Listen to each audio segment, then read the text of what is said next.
Well, I'm very grateful for this opportunity to speak to all of you tonight about this topic that is really important to me. And as Minnie just did a wonderful job introducing the topic for everybody.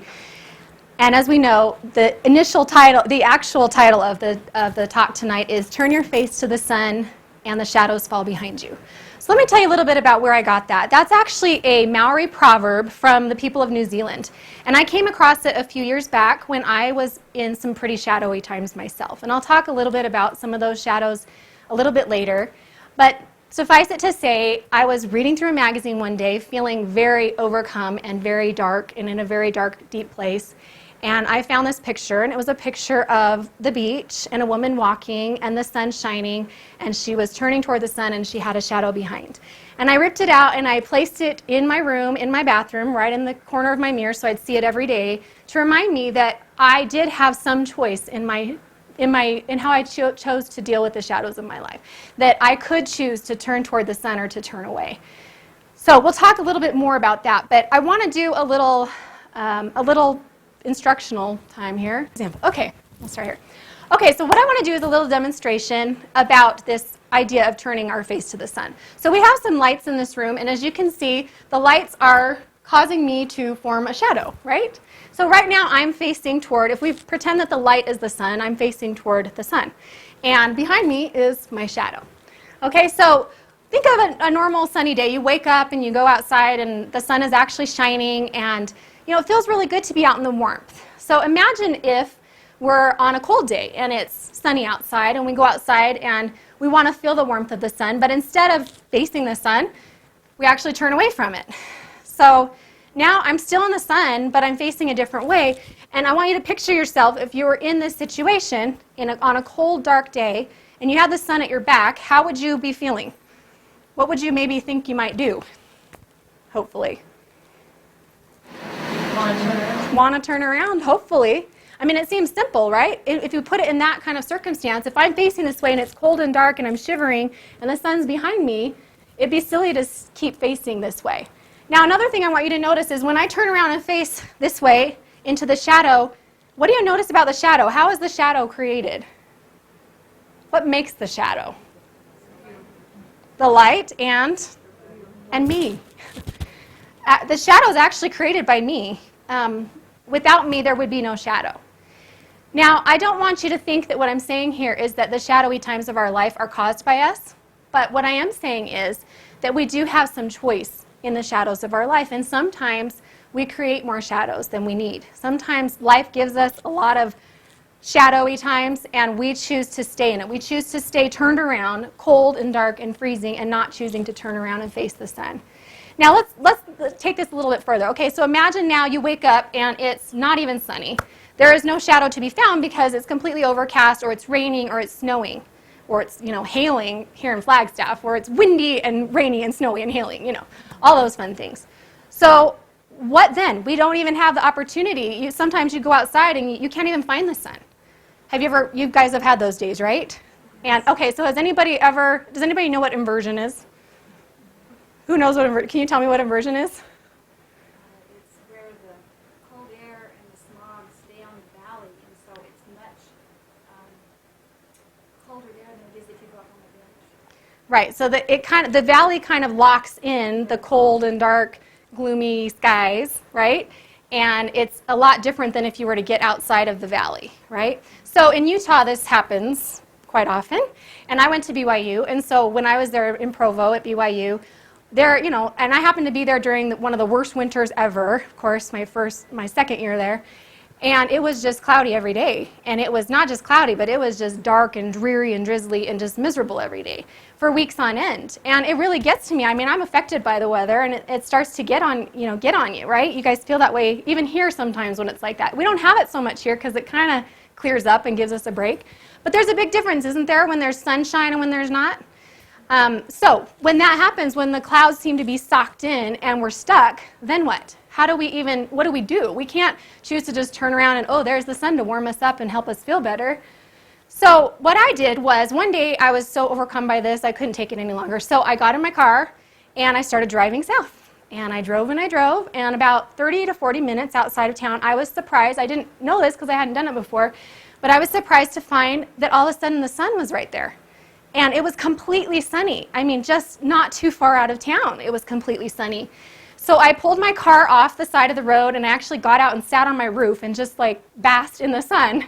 It wasn't warm and it wasn't, it wasn't like this perfect weather, but it was sunny and I wanted and I needed that sun. And when I looked back up to the north, what I saw was just this wall of clouds and it was just completely socked in.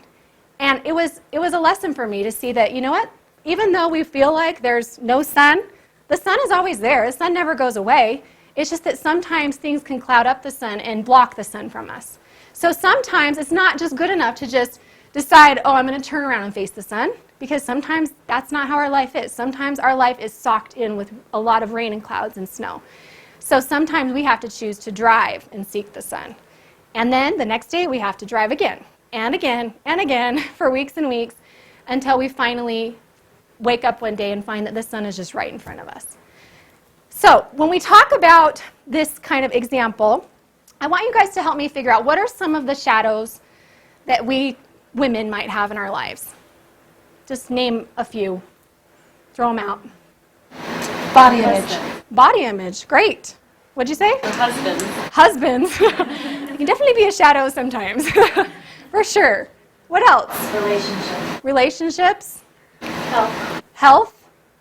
Our children. Our children can be big shadows, cause big shadows, right? Finances. Finances.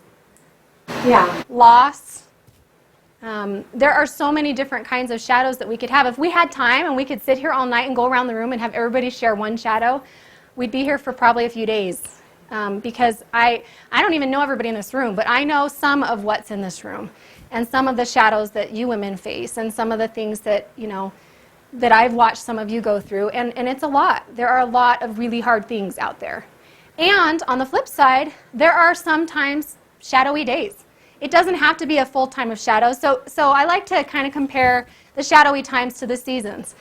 So we think about it. Fall is the season when things change. Something happens.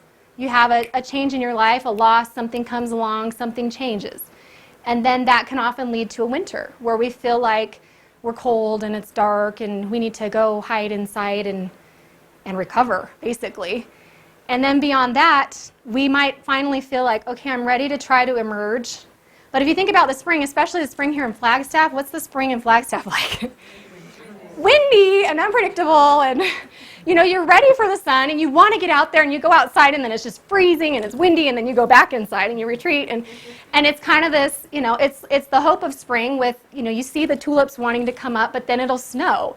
And so spring to me is kind of this, you're wanting to emerge and you're wanting to grow through your challenges and get out of it, but it's hard. I mean, it takes a lot of time to grow through those things. And then finally, hopefully, we get to the time of summer where things are kind of sunny and bright and we feel like we can be that light in the world that we're called to be. But sometimes it's not even seasons like that. Sometimes it's like days and weeks and months, okay? So some of you have heard me talk about our women's emotions and how they're related to our hormones, our brain chemistry, and our life experiences. So these three factors are what make up our women's emotional health, essentially. Our hormones definitely directly impact our brain. So, in fact, estrogen is a precursor to the neurotransmitters of the brain that make us feel normal. So, if we have a change in estrogen, it literally shifts the chemistry of your brain, of the neurotransmitters. And that's why some women feel more moody around their menstrual cycles or in menopausal years or with postpartum or pregnancy, because those hormonal shifts can really make us feel wacky sometimes. I know, because I'm one of those wacky women. And that's something that we can't really control, okay? So that's one of those shadows that can come along, and it's not like I can go change my hormones, right? So we have to learn how do I seek the sun when my hormones are driving me crazy, and how do I help my husband stay out of the way so that he's not in trouble during that time, and help him seek the sun. And usually for me, it's quarantine. I go in my room, I quarantine, and he just leaves me alone. But that's an example of something that could just be a fluctuation from day to day or week to week. And there are a lot of other things like that. I mean, don't you ever wake up and just have a bad mood? Don't you just wake up some days and just feel like, ugh, this is one of those days? And it could be hormones, or it could be that you're exhausted, you haven't had enough sleep. It could be that you have a lot of stress on your plate, but maybe not a major life event, but just those things pile up. And like I said, those life experiences actually change the brain chemistry just like hormones do. So when those life experiences pile up, it's like an earthquake. They pile up, and if you think of an earthquake underneath the ground, there's little shifts and changes all the time. And that's what our life experiences do to us. They shift and change our chemistry so that we literally have a different brain now than we had when we were young. But eventually it can shift and change so much that there's an earthquake. And that could be depression or anxiety or grief or despair or any of those things that we go through that are bigger, harder things to deal with. So our life experiences, our hormones, and our brain chemistry can lead us to fluctuations that just are daily or monthly or weekly. And those are shadows too, right? Those all count. They're all just as hard to deal with. Just because one lasts longer, it doesn't mean that it's not as hard to deal with. So what we're really talking about here is we're talking about change. Okay? Because if you think about when we're talking about seeking the sun, if I'm going to turn around, decide to turn, maybe I only decide to look over my shoulder at the sun. I just want to stay in the shadow a little bit longer. I just don't know what to do, how to turn around. Maybe I only face halfway, so I'm partly sunny and partly not. Or I can face all the way, or I can drive to seek the sun. But that's all about making change, right? So that's where we get the second half of the topic, which are my long words: overcoming, becoming, and flourishing. And these are my words that I've kind of gathered together through my experiences and through my challenges and my shadowy times, because I think there are probably a lot of women here tonight that are in an overcoming phase. And in fact, when I'm a psychologist, right? So when I go to work, people that come and visit me are usually coming because they're trying to overcome something. There's a challenge they want to overcome. There's a relationship issue they want to overcome. They want to overcome depression. They want to overcome grief.